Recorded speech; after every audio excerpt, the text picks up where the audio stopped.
All right, let's dive into something pretty intense, I guess you could say. China's maritime disputes. It's one of those things in global politics that, well, it keeps a lot of people up at night. I mean, trying to grasp all the history and the economics, the military posturing. Luckily, we've got this amazing timeline. It's from the Council on Foreign Relations, and it covers, like, what, over a century of all this stuff happening in both the South China Sea and the East China Sea. Buckle up because, whew, this is a wild ride. But I've got an expert with us today who's going to help connect the dots. Oh, thanks for having me. I think you're right. These disputes, they're kind of like a slow-burning fuse. And if you really want to understand what's going on today, you got to dig into that history. Yeah, I mean, just look at the geography. It's mind-blowing. We're talking the South China Sea, just a massive amount of trade routes, tons of resources, with all these countries around it, each one saying, hey, this part's mine. And Yeah. then there's the East China Sea. Those Senkakubiayu Islands, man, they've become like a symbol of, everything that's tense between China and Japan. But it's not just those two, right? You've got the Philippines, Vietnam, Malaysia, even the U.S. getting tangled up in it all.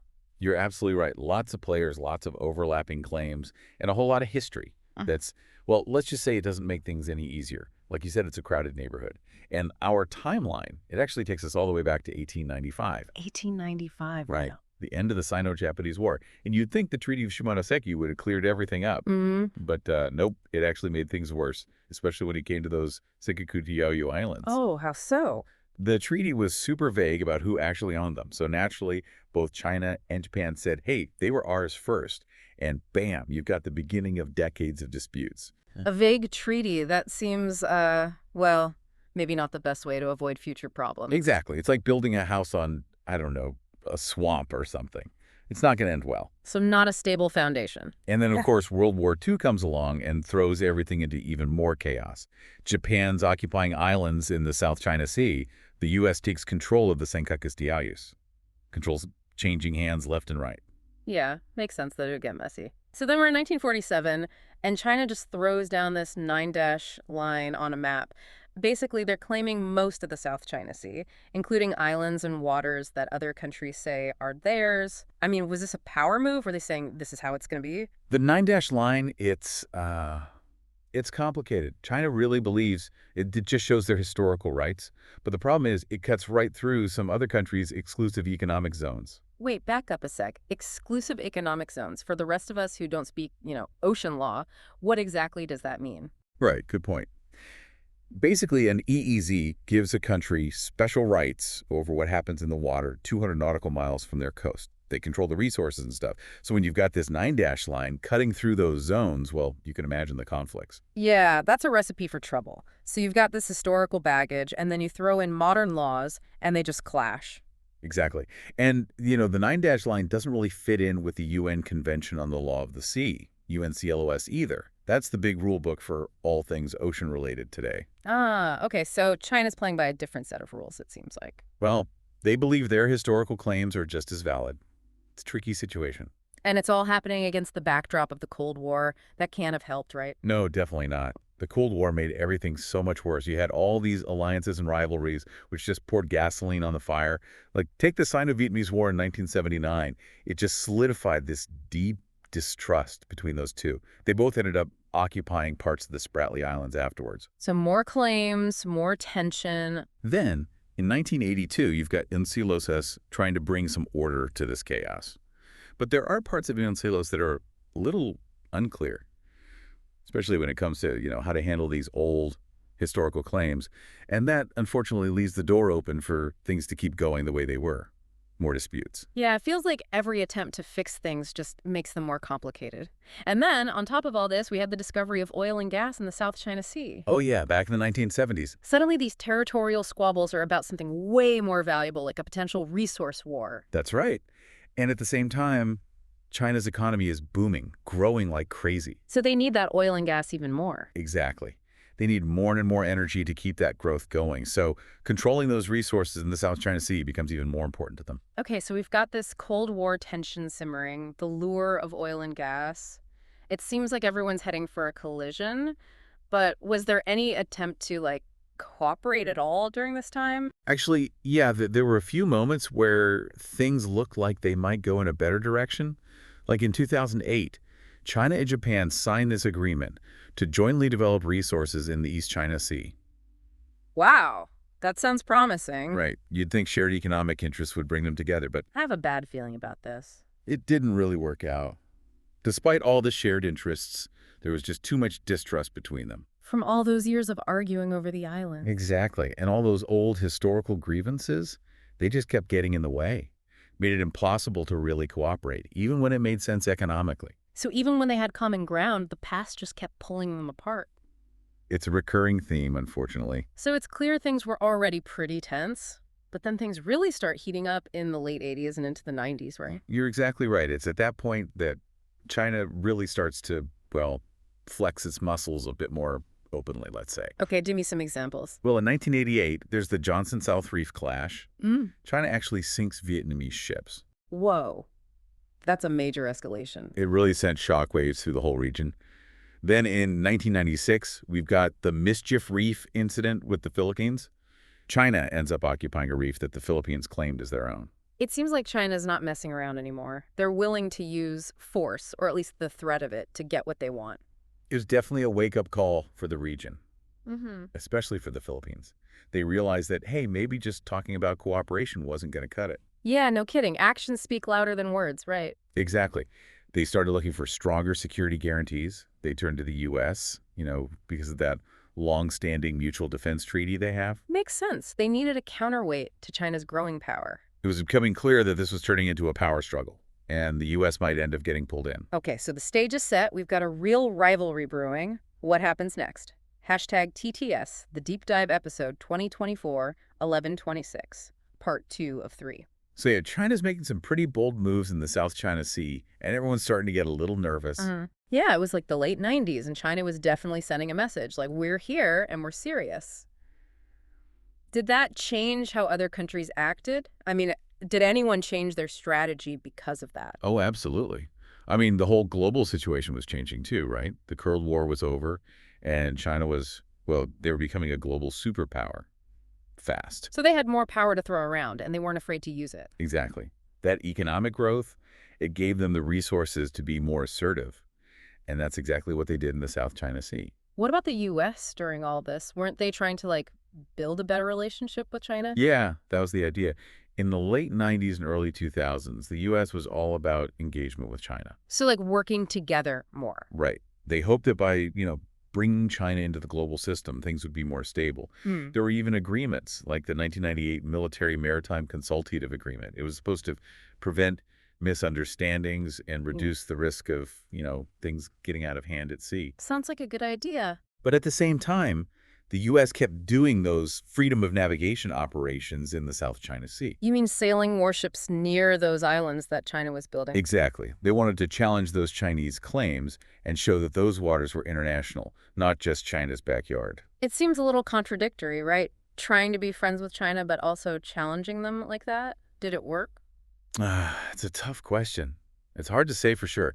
I mean, that U.S. engagement policy, it did help China's economy grow, which of course gave them even more resources to build up their military. The law of unintended consequences. Right. And those freedom of navigation operations, they really ticked off China.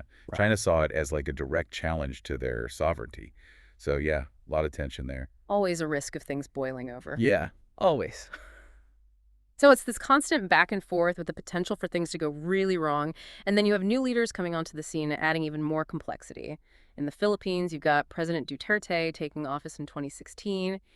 He seemed to try a different approach with China. Right. Duterte was definitely a different kind of leader. He didn't focus so much on those territorial disputes. He was more interested in, getting along with China, building economic ties. A little more pragmatic, maybe? Yeah, you could say that. He even banned fishing in the Scarborough Shoal, as a goodwill gesture to China. He figured that if they worked together on economics, China would be less aggressive. So a little bit of a gamble, hoping for a better outcome through cooperation. Did it pay off? I mean, things did calm down a bit, at least for a while. But the real problems, those didn't go away. The Philippines still claimed those territories, and China wasn't backing down from their claims either. Just kicking the can down the road, basically. Pretty much. A temporary fix, but the potential for conflict was still there. What about the other countries in the region? How did they feel about Duterte being so friendly with China? It was mixed. Some, like Vietnam, were really skeptical. They worried that it would just make China bolder, more likely to push around other countries in the South China Sea. Others thought it was the right move, given how powerful China was becoming. A lot of different opinions then. Yeah, it was a complicated situation. Yeah. But one thing everyone agreed on, it was still a very volatile situation. Like walking on eggshells. Exactly. One wrong step and things could blow up. And then, in December 2016, something happens that really shows how quickly things can get out of control. That Chinese warship seizing a U.S. underwater drone. Right. That was a big deal. I remember that. Yeah, the drone was just gathering scientific data, but China took it anyway. They gave it back eventually, but it was a big wake-up call. Like, hey, we're not playing around. Exactly. It showed that even something small could turn into a major international incident. The distrust between the U.S. and China, it was still very real. It's like they're playing this high-stakes game, and no one wants to blink first. That's a good way to put it. And it wasn't just the South China Sea. The East China Sea was still a problem, too. Oh, right. What happened there? Well, in 2018, there was a huge oil spill in the East China Sea. An oil tanker and a cargo ship collided. Yikes. That's bad. It was a disaster. And it happened right in the middle of those disputed waters, so you can imagine how complicated the cleanup and everything became. So it's not just about politics and territory. It affects the environment, too. Real-world consequences. For sure. But even with all this tension, there were still some attempts to, manage the risks and try to prevent things from escalating. Like in 2018, China and Japan set up a hotline. A hotline, like so they could call each other directly. Yeah, it was supposed to help prevent accidents at sea and in the air. A small step, but at least it was something. Okay, so some glimmers of hope amidst all the tension. But I can't help but feel like things are about to take a turn for the worse again. You're right to be worried. Because as we move into the late 2010s, a new player enters the scene. Someone who would really change China's foreign policy. President Xi Jinping. Xi Jinping. Yeah, his rise to power was definitely a turning point. Absolutely. He had this vision of China as a rejuvenated nation, more powerful, more assertive on the world stage. And that definitely had an impact on the South China Sea. It sounds like things are about to get a lot more intense. You could say that. Under Xi Jinping, China became even more forceful in the South China Sea. They started sending bombers to those artificial islands, the ones they'd built. It was a clear signal to the U.S. and to everyone else that China was done playing a passive role. So things are heating up. Were there any specific incidents during this time that were especially worrying? Yeah, there were a few. In 2019, for instance, China sent a survey ship to operate within Vietnam's exclusive economic zone near one of their offshore oil fields. It's pretty provocative. It was definitely a power move. China was showing they weren't afraid to use their navy to pressure their neighbors and claim those resources. And then 2020 arrives, and the whole world is thrown into chaos with the COVID-19 pandemic. Did that have any effect on the situation in the South China Sea? It did, and maybe not in the way you'd expect. Yeah. While everyone else was focused on dealing with the pandemic, China saw it as an opportunity. To take advantage of the situation. Yeah, basically. Yeah. They ramped up their activities in the South China Sea. They built new research stations on those artificial islands, harassed Vietnamese fishing boats, even aimed their weapons at a Philippine naval vessel. Wow, that's taking advantage of a crisis. It was a pretty aggressive move, and it showed that even a global pandemic wasn't going to stop China from pursuing their goals in the South China Sea. It's scary how these rivalries just keep going no matter what else is happening in the world. So we've got China becoming more and more bold. Duterte's attempt at appeasement isn't really working, and the U.S. is stuck trying to figure out how to respond. What was the rest of the world doing during all this? Well, as China became more aggressive, other countries started to speak up.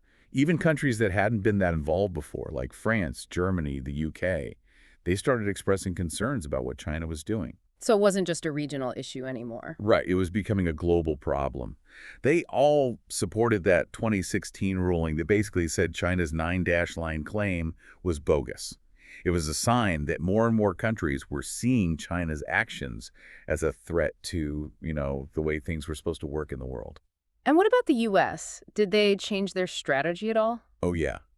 Under both Trump and Biden, the U.S. took a much tougher stance on China. They increased their military presence in the region, did more of those freedom of navigation operations, and strengthened alliances with countries like Japan, Australia, and India. So they were drawing a line in the sand, basically. Exactly. The message was clear.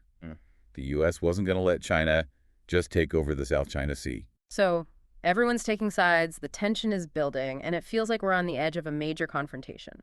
What happens next? Hashtag TTS, the Deep Dive episode 2024-11-26, part 3 of 3. Yeah, the 2020s, things in the South China Sea, it's like, well, imagine a pod about to boil over. That's what it felt like. The tension was crazy high. We've got China doing its thing, the U.S. pushing back, and countries like the Philippines caught right in the middle. It's a recipe for, well, something bad, right?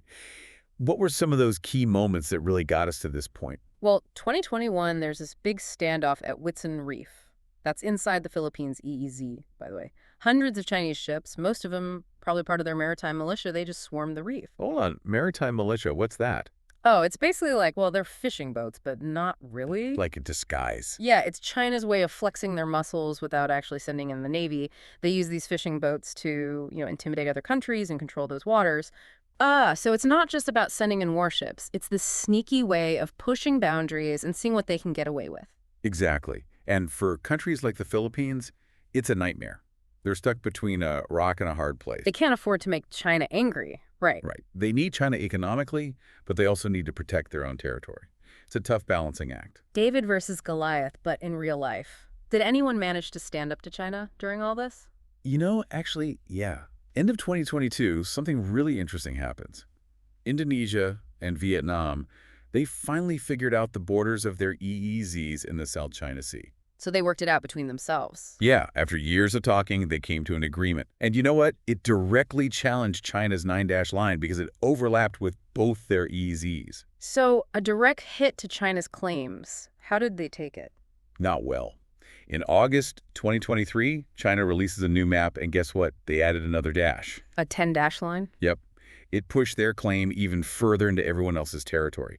The whole world basically told them to knock it off. Sounds like a giant middle finger to the international community. It definitely raised the stakes. China was showing they were serious, and they weren't backing down. Okay, 2024. Things are getting really intense now. What happened next? Well, early 2024, there's a ton of military activity in the South China Sea. The U.S. wanted to show their allies they had their back, so they actually sent more troops to the Philippines. They got access to 4 more bases there. So the U.S. is putting their money where their mouth is? Exactly. They're showing China they mean business. Oh. China wasn't happy about it, of course, but it definitely strengthened the U.S.-Philippines relationship. But did it actually stop China from doing what they wanted? Hard to say. But it didn't exactly calm things down either. April 2024, the U.S., Japan, and the Philippines held this big summit. They basically said they're going to work together to protect freedom of navigation and all that, and they criticized China's actions. A united front, huh? Yep. And then, get this, they held joint naval patrols. U.S., Australia, Japan, and the Philippines, all sailing together in the South China Sea. That's like a major show of force. It was definitely meant to send a message, but it didn't work. Actually, it might have made things worse. June 2024, there's a confrontation near the Second Thomas Shoal. Another flashpoint. What happened this time? Chinese Coast Guard ships, they rammed into Philippine Navy boats, threatened their crews too. It was a mess. The Philippines were furious, and the U.S. said, hey, we're going to defend you. It almost turned into a war. A hat close to war. It was pretty scary. Luckily, things didn't go that far. In July, China and the Philippines managed to agree to calm things down and set up a hotline to communicate. So a truce for now. Kind of, but the agreement's not very clear, and it seems like each side thinks it means something different. The problems are still there, and there's still a chance things could flare up again. So much uncertainty. Yeah, it's like, well, these disputes aren't just about little islands or even oil and gas anymore. They're about power. China wants to be the big dog in the region, and the U.S. wants to make sure that doesn't happen. It's like this huge power struggle playing out on the world stage. Exactly. And it's not going away anytime soon. So are we doomed to fight over this forever, or is there a way out of this mess? That's the question, isn't it? There's no easy answer. But if we want to avoid a war, diplomacy is key. Countries need to talk to each other, find compromises, and try to build some trust. It's a long shot, but it's the best shot we've got. Well, we've covered a lot of ground today. It's been a wild ride through history, economics, and military maneuvers. We started with a little argument over some islands back in 1895, and now it's this huge, complex issue that's affecting the whole world. It really makes you think about where we're headed in the future. We've just scratched the surface here, but I hope this deep dive has given you a better understanding of all the different pieces of this puzzle. the history, the players, and what's at stake. We'll be sure to include links to all that great information from the Council on Foreign Relations and some other resources in the show notes. I really encourage you to keep learning about this, explore the different viewpoints, and think about what it all means for the future. Because this is a story that's still unfolding, and it's one that affects all of us. Thanks for joining us on this deep dive. Until next time, stay curious and stay informed.